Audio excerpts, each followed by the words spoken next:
Bismillahirrahmanirrahim. Assalamualaikum warahmatullahi wabarakatuh. Perkenalkan, nama saya Astrid Andriani dari Program Studi Pendidikan Bahasa Arab IAIN Kendari. Di sini saya akan membahas tentang analisis wacana yang meliputi pengertian analisis wacana, ruang lingkup wacana, serta unsur wacana. Pengertian analisis wacana terbagi menjadi dua, yaitu yang pertama, secara formal, wacana diartikan sebagai penggunaan bahasa di atas tuturan kalimat baik lisan maupun tulisan.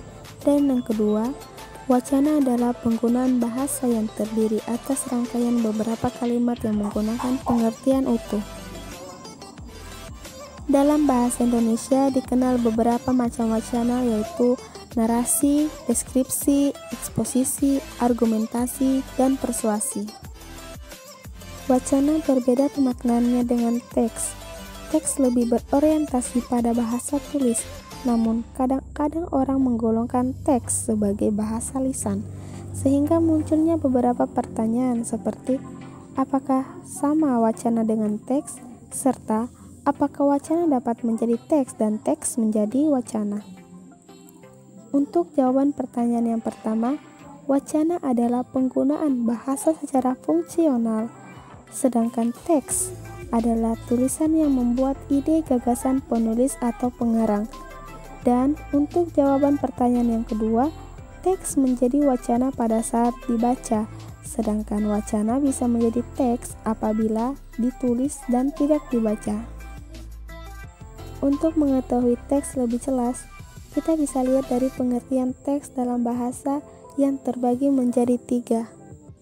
Yang pertama, karangan asli atau tulisan asli dalam penulis, baik ditulis tangan maupun diketik, contoh proposal. Dan yang kedua, teks adalah kutipan-kutipan tertentu, misalnya dari kitab suci yang digunakan untuk tujuan tertentu, contohnya teks untuk ceramah. Dan yang ketiga, teks adalah bahan yang disusun secara sistematis untuk dijadikan bahan pengajaran. Ruang lingkup wacana terbagi menjadi 6 bagian. Yang pertama, keterpaduan atau kohesi. Yang kedua, kerentutan atau koherensi. Yang ketiga, prinsip interpretasi lokal dan prinsip analogi. Yang keempat, keterbacaan. Yang kelima, arti, makna dan maksud. Dan yang terakhir, kewacanaan atau penggunaan bahasa secara fungsi. Kewacanaan ini terbagi lagi menjadi beberapa bagian seperti induktor, implikator, peranggapan, referensi dan inferensi, serta aspek sosiologistik dan budaya. Analisis wacana bisa juga diartikan analisis penggunaan bahasa, seperti yang dikatakan tadi bahwa wacana adalah penggunaan bahasa secara fungsional. Bahasa yang digunakan dalam ragam internasional memiliki beberapa fungsi komunikasi, bergantung pada keinginan pembicara.